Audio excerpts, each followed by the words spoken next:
Assalamualaikum warahmatullahi wabarakatuh. Innal hamdalillah nahmaduhu wa nasta'inuhu wa nastaghfiruhu wa na'udzu billahi min shururi anfusina wa min sayyiati a'malina may yahdi fala mudilla lahu wa may yahdi fala hadiya lahu.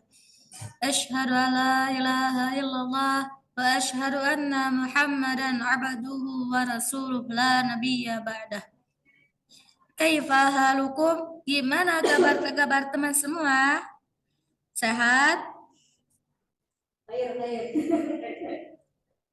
Pada kesempatan kali ini saya akan menjelaskan pendidikan kewarganegaraan yang berjudul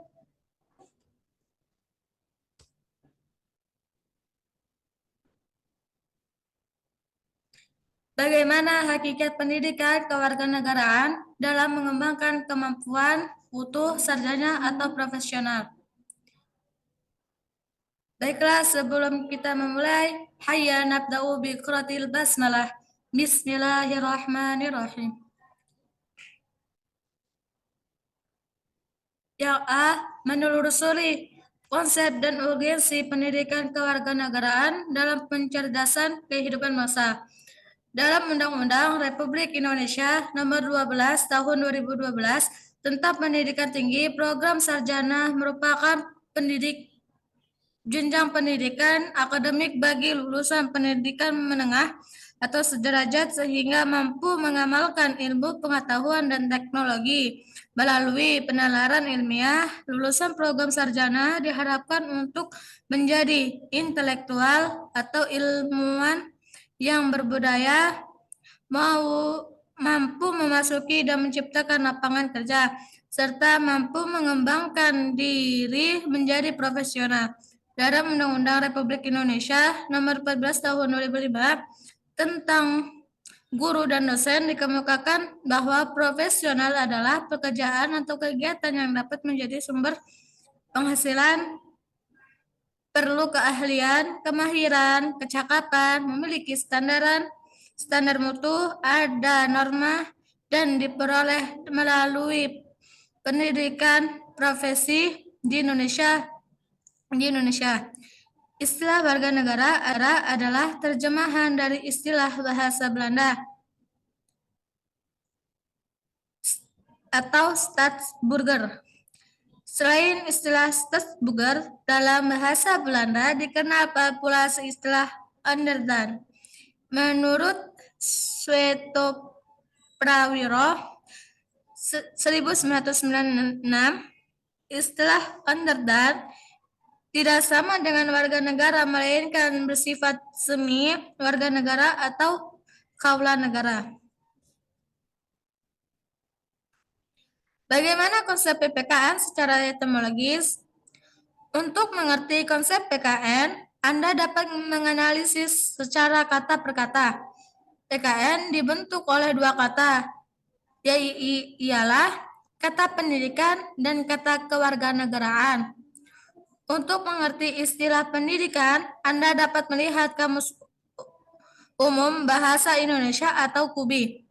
Atau secara lengkap, lihat definisi pendidikan dalam Undang-Undang Republik Indonesia Nomor 20 Tahun 2003 tentang Sistem Pendidikan Nasional Pasal 1 Ayat 1. Yang B, menanya alasan mengapa diperlukan pendidikan kewarganegaraan, mencermati arti dari dan maksud pendidikan kewarganegaraan sebagaimana yang ditegaskan dalam Undang-Undang Republik Indonesia Nomor 20 Tahun 2003 tentang Sistem Pendidikan Nasional yang menekankan pada pembentuk warga negara agar memiliki rasa kebangsaan dan cinta tanah air. Maka muncul pertanyaan bagaimana upaya para pendiri negara dan pemimpin negara membentuk semangat kebangsaan dan cinta tanah air. Setelah hadap menelusuri warga negara dan kaula negara, mungkin Anda juga bertanya dan mempertanyakan apakah benar Belanda yang memiliki tradisi barat yang dikenal liberal, egaliter, memiliki istilah Onderdan. Pertanyaan itu perlu diajukan mengingat istilah underdone sedikit kontroversial bila di bawah dan diberlakukan oleh Belanda yang memiliki tradisi barat. Yang C. Menggali sumber historis, sosiologis, dan politik tentang pendidikan kewarganegaraan Indonesia. Secara historis, pendidikan kewarganegaraan dalam arti substansi telah dimulai jauh sebelum Indonesia diproklamasikan sebagai negara merdeka. Dalam sejarah kebangsaan Indonesia, berdirinya dalam organisasi Budi Utomo tahun 1908 disepakati sebagai Hari Kebangkitan Nasional karena pada saat itulah dalam diri bangsa Indonesia mulai tumbuh kesadaran sebagai bangsa walaupun belum menamakan Indonesia. PKN dalam dimensi sosiologis sangat diperlukan oleh masyarakat dan akhirnya negara-negara untuk menjaga, memelihara, dan mempertahankan eksistensi negara bangsa. Secara politis, pendidikan kewarganegaraan mulai dikenal dalam pendidikan sekolah, dapat digali dari dokumen kurikulum sejak tahun 1997, sebagaimana dapat diidentifikasi dari pernyataan Sumantri bahwa pada masa Orde Lama mulai dikenal istilah 1. Kewarganegaraan 1997, yang kedua Kivich, dan pendidikan kewarganegaraan 1998 pada masa awal Orde Lama sekitar tahun 1997. Isi mata pelajaran PKN membahas cara memperoleh dan kehilangan kewarganegaraan, sedangkan dalam Civits 1961 lebih banyak membahas tentang sejarah kebangkitan nasional, undang-undang, pidato politik kenegaraan yang terutama diarahkan untuk bangsa Indonesia. Yang D. Membangun argumen tentang dinamika dan tantangan pendidikan kewarganegaraan. Pendidikan kewarganegaraan tidak hanya didasarkan pada konstitusi negara yang bersangkutan, tetapi perkembangan zaman dan masa depan. Misalnya, kecenderungan masa depan bangsa meliputi isu dengan HAM atau disebut hak asasi manusia.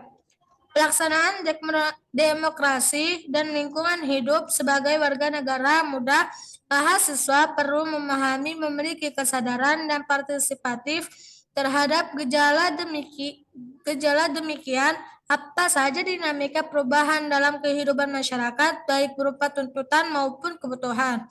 Pendidikan kewarganegaraan yang berlaku di suatu negara perlu memperhatikan kondisi masyarakat. Yang 6. Yang E. Mendeskripsikan esensi dan urgensi pendidikan kewarganegaraan untuk masa depan. Pernahkah Anda memprediksi apa yang akan terjadi dengan negara bangsa Indonesia pada tahun 2045, yakni Indonesia Generasi Emas? Pada tahun 2045, bangsa Indonesia akan memperingati 100 tahun Indonesia Merdeka, Berdasarkan hasil analisis asli ekonomi yang diterbitkan oleh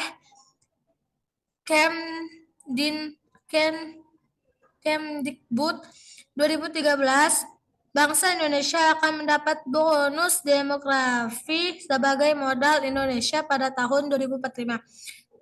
Mungkin cukup ini yang bisa saya sampaikan, kurang lebih saya mohon maaf, kepada Allah saya mohon ampun. Akhirul kalam, assalamualaikum warahmatullahi wabarakatuh.